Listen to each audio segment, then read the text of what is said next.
ठीक है, तो आज हम लोग किस चीज़ का डिस्कशन करेंगे, cell in series and parallel. ठीक है, सेल्स के बारे में देखे थे, ईएमएफ के बारे में देखे थे ना, सेल क्या होता है, ईएमएफ क्या चीज़ होता है। आज देखेंगे सेल को, जैसे रेसिस्टेंस को हम लोग सीरीज पैरेलल में रख के देखे थे, कैपेसिटर को सीरीज पैरेलल में देखे। ठीक है, उसी तरह से अब सेल्स को अगर सीरीज एंड पैरेलल में रखेंगे तो क्या होगा। ठीक है, तो इस चीज़ को देखते हैं, चलो। ठीक है, सेल्स इन सीरीज कॉम्बिनेशन, सबसे पहले किसको देखेंगे, सीरीज में। सेल्स को सीरीज में रखते हैं तो क्या होता है, यानी कि अगर देखा जाए cells are connected in series when they are joint in to end. Series कब बोलेंगे, जब कोई भी cell in to end joint होगा। जैसे ये एक सेल है, इसके आगे यहाँ पे एक और एक सेल आएगा, यहाँ पे एक और सेल आएगा, इसके आगे और एक सेल आएगा, ऐसे ऐसे, यानी कि इन टू इंड जब जॉइंट होता है, इसका खत्म फिर यहाँ से शुरू फिर वहाँ से। ठीक है, उसी को ना सीरीज बोलेंगे। ठीक है, तो वही है connected in series when they are joined in to end so that same quantity of electricity must flow through each cell. Series में करंट सेम होता है। ठीक है, सिर्फ और सिर्फ क्या होता है, पोटेंशियल अलग अलग होता है। ठीक है, तो यहाँ पे पोटेंशियल्स को ही आपको जोड़ना है। कैसे जोड़ना है, सीरीज में। सीरीज में जोड़ेंगे मतलब सब में करंट क्या होगा, सेम होगा। सब में करंट क्या होगा, सेम होगा, यानी कि हर एक सेल से करंट जो होगा वो सेम होगा। जैसे ये मान लेते हैं कोई एक सेल है जिसका ईएमएफ E1 है और इंटरनल रेजिस्टेंस R1 है, लेट है ना, लेट इसका ईएमएफ क्या है, E1 है और इंटरनल रेजिस्टेंस R1 है। मान लेते हैं एक दूसरा सेल है जिसका इंटरनल ईएमएफ क्या है, E2 है और इंटरनल रेजिस्टेंस R2 है। ठीक है, एक अगला सेल लेते हैं जिसका ईएमएफ कितना है, E3 है और इंटरनल रेजिस्टेंस R3 है। अब इसको क्या करें, एक एक्सटर्नल रेजिस्टेंस से जोड़ दिए, तो अब इसमें करंट फ्लो करेगा, करंट फ्लो करेगा। ठीक है, तो करंट फ्लो कैसे करेगा, पॉजिटिव टू नेगेटिव। क्लियर है, तो इस टाइप से करंट फ्लो कर रहा है। अब हमको देखना है कॉम्बिनेशंस निकालना है। तो इसमें एक चीज़ देखिए, हम क्या माने इसको, इसका ईएमएफ है E1 और इंटरनल रेजिस्टेंस है R1। ठीक है, इसका ईएमएफ है E2, इंटरनल रेजिस्टेंस है R2 और इसका ईएमएफ है E3 और इंटरनल रेजिस्टेंस है R3। क्लियर है। अब अगर हम कंबाइन करेंगे, सबसे कंबाइन करेंगे तो इसमें क्या चीज़ सेम होगा, आई सेम होगा, करंट सेम होगा कि नहीं, होगा ना। लेकिन टोटल ईएमएफ जो होगा वो कितना होगा, इस चीज़ को हमको फाइंड आउट करना है। ठीक है, और हम इसमें पोटेंशियल ड्रॉप को अगर देखेंगे तो ये मान लो A है, ये B है और ये मान लेते हैं, हाँ ये B है, ये C है और ये D है। ठीक है, तो पोटेंशियल तो सब में AB, पोटेंशियल एट AB है ना, वो अलग होगा, पोटेंशियल एट BC वो अलग होगा और पोटेंशियल एट CD ये अलग होगा।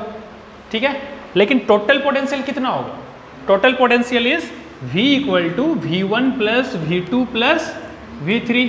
यस और नो, होगा ना। तो V1 कितना होगा, V1 हम जानते हैं कि V इक्वल टू क्या होता है, EMF minus I into internal resistance, ये चीज़ देखे थे।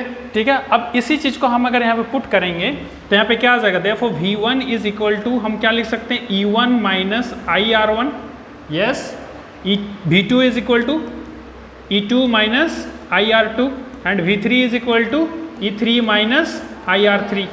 होगा ना, सबको ऐड कर दो तो V1 plus V2 plus V3 आएगा ना, सबको ऐड करने से आएगा कि नहीं। तो यहाँ से क्या आ जाएगा, E1 plus E2 plus E3 minus IR1 minus IR2 minus IR3, हाँ या ना, होगा। अगर हम माइनस I यहाँ से कॉमन ले लेंगे तो क्या हो जाएगा, E1 plus E2 plus E3 minus IR1 plus R2 plus R3, होगा कि नहीं। ये कितना हो जाएगा, टोटल जो पोटेंशियल्स आएगा उसके बात कर रहा है। क्लियर है। अगर हम टोटल पोटेंशियल को ईएमएफ के टर्म में अगर लिख दें तो यहाँ पे क्या हो जाएगा, E equivalent minus I R equivalent, हाँ या ना, लिख सकते हैं। तो यहाँ पे ये तो E इक्विवेलेंट हो गया और ये हो गया R इक्विवेलेंट, क्योंकि रेसिस्टेंस इन सीरीज क्या होता है, R1 plus R2 plus R3 होता है ना, N तक जाएगा, तो ये तो R इक्विवेलेंट आ गया और ये ईएमएफ क्या हो गया, E इक्विवेलेंट आ गया। ठीक है, तो वहाँ से क्या आ जाएगा, हम लोग को अगर यहाँ पे देखा जाए तो E equivalent is equal to what, E1 plus E2 plus E3 लिख सकते हैं कि नहीं, इनफाइनाइट तक जा सकता है। ठीक है, उसी तरीके से अगर R इक्विवेलेंट अगर देखें तो कितना हो जाएगा, R1 plus R2 plus R3। Clear है? तो this is the combinations of resistor in cells in series. Clear है? जिसमें से जो ईएमएफ रहेगा, अगर मान लेते हैं यहाँ पे तो पॉजिटिव और नेगेटिव को जोड़ा हुआ है टर्मिनल्स, अगर मान लेते हैं नेगेटिव नेगेटिव को जोड़ दें तो कोई फर्क नहीं पड़ेगा, सिर्फ और सिर्फ अगर मान लेते हैं इसको सेकंड को चेंज कर देते हैं, ठीक है, सेकंड वाला ईएमएफ जो E2 था उसको अगर चेंज कर देंगे तो नेगेटिव और यहाँ नेगेटिव दोनों नेगेटिव को जोड़ देंगे तो नेगेटिव पॉजिटिव ऐड हो जाएगा, तो ये जो प्लस था यहाँ पे क्या आ जाएगा माइनस, बस वो साइन चेंज होगा। अदरवाइज रेसिस्टेंस तो वही रहेगा ना, इंटरनल रेजिस्टेंस तो चेंज नहीं करेगा, उसका डायरेक्शन पे कोई डिपेंड है, तुम इधर से करने दो इधर से करने दो, दोनों साइड से क्या हो जाएगा इंटरनल रेजिस्टेंस उतना ही रहेगा। क्लियर है?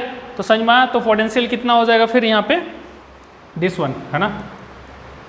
क्लियर है? तो ये हो गया series, combinations of cells in series. ठीक है?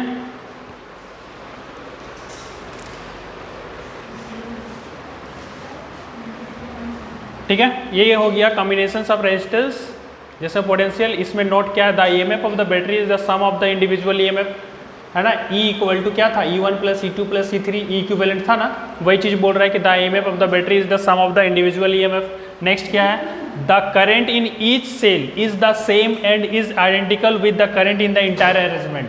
ठीक है, वो सेम होगा और सब में आइडेंटिकल करंट ही रन करेगा। ठीक है, इस सेल से भी, इस सेल से भी, इस सेल से भी। नेक्स्ट क्या है, the total internal resistance of the battery is the sum of the individual internal resistance. Obviously वही था, R इक्विवेलेंट इक्वल टू क्या था, R1 R2 plus R3। Clear? R1 plus R2 plus R3, यही था R equivalent, यानी कि वो series में किसी रेजिस्टेंस को रखने से भी तो ही होता है। क्लियर है? नेक्स्ट क्या है, total EMF of the battery. Total EMF मान लेते हैं इसमें n सेल जुड़ा हुआ है, तो टोटल ईएमएफ क्या हो जाएगा, n ही।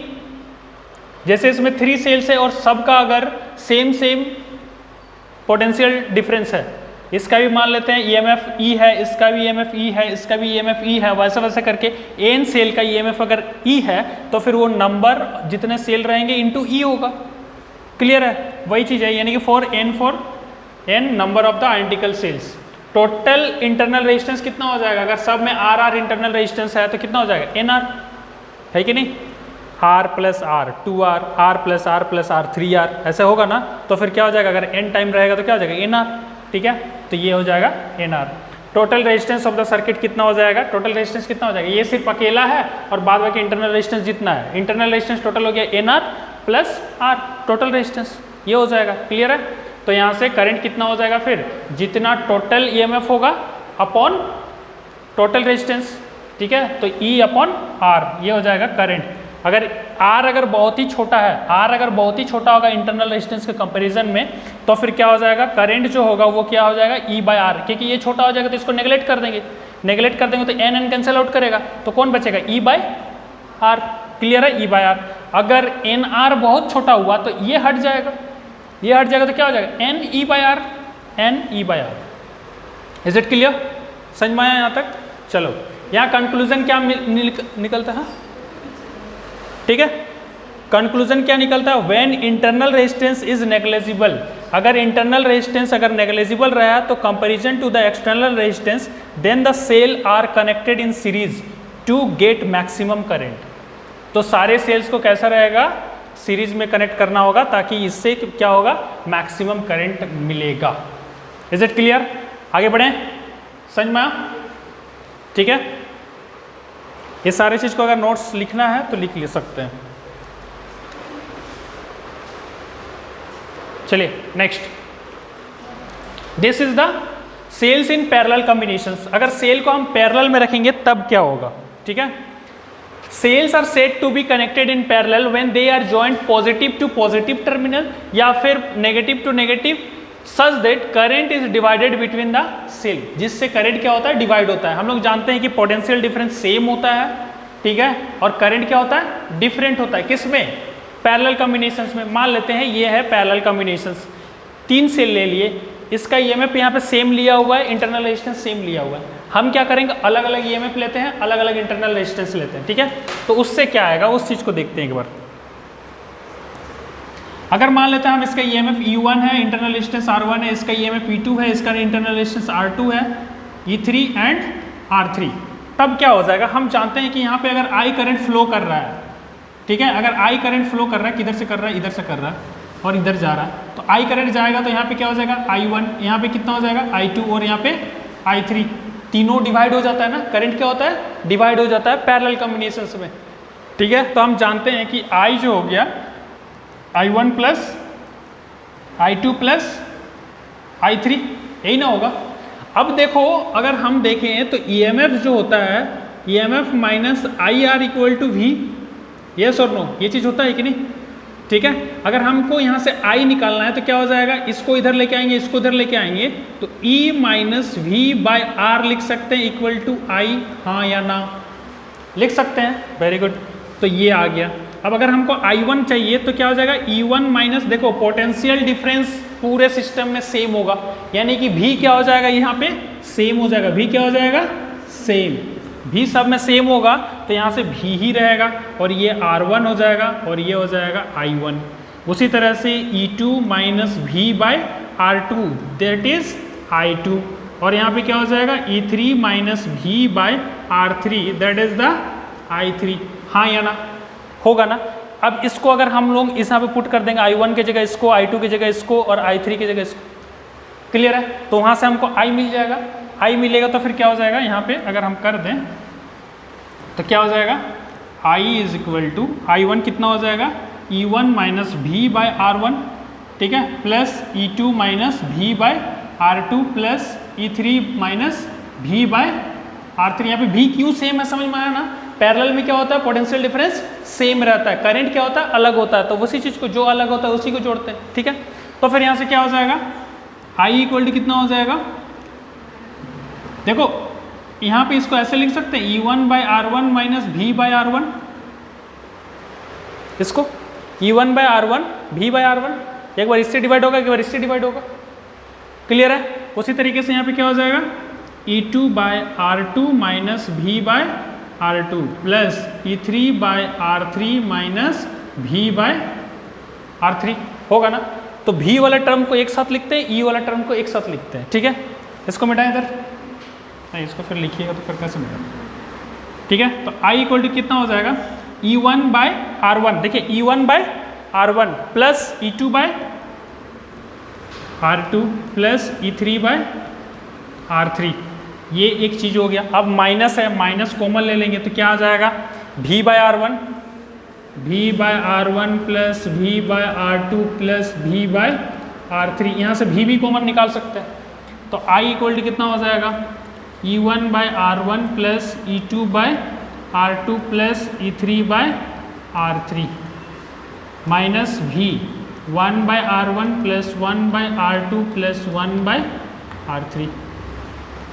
ये पता है कि ये 1 बाय R इक्विवेलेंट का ये चीज़ होता है पैरेलल में, रेसिस्टेंस का होता है ना, 1 बाय R इक्विवेलेंट क्या, तो 1 by R1 plus 1 by R2 plus 1 by R3 होता है ना, और कैपेसिटर में ये चीज़ सीरीज में होता था, क्लियर है। तो यहाँ से क्या निकल के आएगा हम लोग का? मिटाना ही पड़ेगा। यहाँ से क्या आ जाएगा? I इक्वल टू, हाँ अगर हम यहाँ पे देखें तो E इक्विवेलेंट मान लेते हैं। E इक्विवेलेंट अगर टोटल देख लें तो कितना हो जाएगा? इसको वैसे नहीं लिखें, I ही लिखते हैं। I equal to E1 by R1 plus E2 by R2 plus E3 by R3, ये चीज़ आया ना। और फिर यहाँ पे कौन चीज़ है? माइनस V, और ये 1 बाय R इक्विवेलेंट है कि नहीं है ना। अब अगर इसको हम पूरा इधर लेके आए, इसको पूरा हम इधर लेके आए और इसको इधर लेके जाते हैं तो क्या हो जाएगा? V by R equivalent is equal to क्या हो जाएगा? V by R equivalent equal to E1 by R1 plus E2 by R2 plus E3 by R3, और ये इधर चल जाएगा तो माइनस I, होगा कि नहीं? होगा। अगर हमको सिर्फ V चाहिए तो हम सबको इधर लेके जाएंगे तो क्या हो जाएगा? V इक्वल टू क्या हो जाएगा? E1 by R1 plus E2 by R2 plus E3 by R3 into R equivalent, है कि नहीं? Into R equivalent equal to minus I R equivalent होगा कि नहीं। देखो ये चीज़ यहाँ पे मल्टीप्लाई होता है आर इक्विवेलेंट, ये इससे भी मल्टीप्लाई होगा तो आई आर इक्विवेलेंट। समझ में आया? ठीक है। अब इससे क्या मिलता है, वो पहले वाले से अगर कंपेयर करेंगे तो v इक्वल टू क्या होता है, ई माइनस आई आर होता था। यानी कि यहाँ पे जो r के जगह r इक्विवेलेंट आ रहा है और e के जगह कौन चीज़ आ रहा है, ये आ रहा है और इनटू ये। क्लियर है, बात समझ में आ रही है। यानी कि अगर देखा जाए, अगर e इक्विवेलेंट इसको लिख दें और इसको r इक्विवेलेंट लिखें तो कितना हो जाएगा, फिर इससे क्या मिल जाएगा हम लोग को, इससे हम लोग को मिलेगा E equivalent is equal to, E equivalent equal to क्या हो जाएगा, E1 by R1 plus E2 by R2 plus E3 by R3। E1 by R1 plus E2 by R2 plus E3 by R3 into R equivalent होगा कि नहीं। अब इसी चीज़ को अगर हम इधर नीचे ला सकते हैं, है ना, NCERT यही चीज़ किया है, इसको इधर लेके आएंगे तो ये R इक्विवेलेंट जो है यहाँ पे कितना हो जाएगा, R इक्विवेलेंट होगा। यानी कि E equivalent by R equivalent is equal to this. ठीक है। उसी तरीके से क्या हो जाएगा, R equivalent is equal to 1 by R1 plus 1 by R2 plus 1 by R3। Clear है। वैसे ये सब का उतना ये काम नहीं करना है, इस सब का उतना रटनी ये वाला चीज़ नहीं है। दूसरी बात, अगर ये पॉजिटिव है, सारे के सारे पॉजिटिव हैं, अगर एक को टर्न कर दें, अगर नेगेटिव कर दें तो क्या होगा, अगर इसका पोटेंशियल को ऐसे चेंज कर देते हैं, ठीक है, यानी कि पॉजिटिव को नेगेटिव कर देंगे तो क्या होगा, सेम चीज़ होगा, इंटरनल रेजिस्टेंस में कोई फर्क नहीं पड़ेगा, लेकिन यहाँ पे ईएमएफ जो पॉजिटिव है उसकी जगह क्या हो जाएगा, नेगेटिव हो जाएगा। क्लियर है। जब उसको चेंज करेंगे तो बस इतना ही सा चीज़ था, यानी कि series combinations and parallel combinations यहीं पे खत्म होता है। चलो नेक्स्ट एक बार देखते हैं। क्लियर है। This one not the EMF of the battery is the same as that of the single cell. EMF जो होगा बैटरी का वो हर एक सिंगल सेल के बराबर है। यहाँ पे इसका भी ई है, इसका भी ई है, इसका भी ई है और internal resistance R R R है। क्लियर है। The current in the external circuit is divided equally among the cell. जब ईएमएफ सेम है, इंटरनल रेजिस्टेंस सेम है, तो करंट जो यहाँ से निकलेगा वो सबसे सेम निकलेगा। क्लियर है। अगर इससे आई निकलता है तो इससे भी आई और इससे भी आई, टोटल 3i हो जाएगा। क्लियर है, क्योंकि सब सेम रहता था। हम लोग ये भी जानते हैं कि अभी थोड़ा देर पहले जो क्वेश्चन सॉल्व कर रहे थे उसमें भी क्या था कि जो रेसिस्टेंस था, अगर इक्वल रेसिस्टेंस अगर जाता था और यहाँ रेसिस्टेंस की जगह अगर कोई बैटरी लगा हुआ है या सेल लगा हुआ है तो उससे जो करंट जाता था सबसे इक्वल जाता है। अगर सब में सेम रहा तो, अगर अलग अलग रहेगा तो अलग अलग करंट जाएगा, अगर सेम रहेगा तो सेम करंट फ्लो करता है। क्लियर है। उसी तरीके से the reciprocal of the total internal resistance is the sum of the reciprocal of the individual internal resistance. यानी कि reciprocal of the sum of the, देखो reciprocal of the total internal resistance 1 by R equivalent is equal to reciprocal of the individual resistance. था कि नहीं, यही चीज था ना। लेकिन यहाँ पे क्या है, सब के सब आर है, आर है मतलब ये सब क्या बन जाएंगे, आर। तो यहाँ पे क्या हो जाएगा 3 बाय आर होगा कि नहीं। यानी कि आर इक्विवेलेंट कितना आ जाएगा, आर बाय 3। यस, ठीक है, वही चीज बोला है। Next, total EMF of the battery कितना हो जाएगा, ई। टोटल ईएमएफ हम जानते हैं कि ईएमएफ जो होता है पोटेंशियल डिफरेंस होता है, सब में सेम होता है, सब में सेम होगा तो फिर क्या हो जाएगा, ई हो जाएगा टोटल ईएमएफ। और इसका जो टोटल इंटरनल रेजिस्टेंस कितना हो जाएगा, आर बाई एन। अभी देखे ना वो आर बाई 3 आ गया था, 3 बाय आर और इक्वल टू आर बाई 3। तो यहाँ पे अगर एन रेजिस्टेंस रहेगा तो एन हो जाएगा, आर बाई एन। क्लियर है। Total resistance of the circuit कितना हो जाएगा, टोटल रेजिस्टेंस कितना हो जाएगा, जितना इंटरनल रेजिस्टेंस और फिर एक्सटर्नल रेजिस्टेंस, ये सब के सब कितना आया, आर बाई एन इक्विवेलेंट। और ये तो सीरीज में है ना, ये सीरीज में है तो सिंपल ऐड हो जाएगा। क्लियर है। तो करंट कितना हो जाएगा, I equal to N E by N R plus R, total E M F by वही वाला, इससे पहले जो था वही वाला था। ठीक है, बस यहाँ पे कंडीशन को देख लीजिए। यहाँ पे जब आर बहुत ही छोटा हो जाएगा, आर बाई एन से, आर बाई एन से। अच्छा यहाँ पे कुछ गड़बड़ है क्या, नंबर ऑफ, अच्छा नहीं ठीक है, ठीक है, आर बाई एन ही है, तब ऊपर चल गया, इससे ये मल्टीप्लाई हुआ तो फिर ऊपर चल गया ना।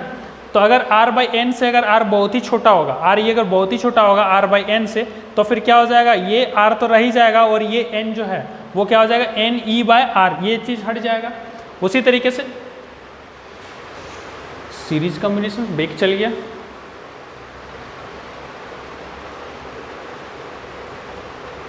ठीक है। और यहाँ पे if r by N is बहुत ही छोटा होगा r से, तो फिर ये हट जाएगा, एन कट जाएगा, तो e बाय आर आ जाएगा, है कि नहीं। कंक्लूजन क्या मिला, जब external resistance is negligible in composition of the internal resistance, internal resistance के कंपैरिजन में अगर एक्सटर्नल रेजिस्टेंस अगर नेग्लिजिबल होगा तो फिर क्या हो जाएगा, cell connected in parallel and get maximum current. तब क्या हो जाएगा, पैरेलल में कनेक्ट होने से मैक्सिमम करंट मिलेगा। यानी कि कब, जब ये नेग्लिजिबल होगा तब, क्योंकि हम जानते हैं अगर ये नेग्लिजिबल होगा और पैरेलल में जितना रेजिस्टेंस होता है उससे और कम आता है ना, तो रेजिस्टेंस बहुत कम यानी कि करंट बहुत ज़्यादा, है कि नहीं। बस यही चीज़ था, ठीक है। And this is the cells in parallel combinations. Next है किरचॉफ्स रूल।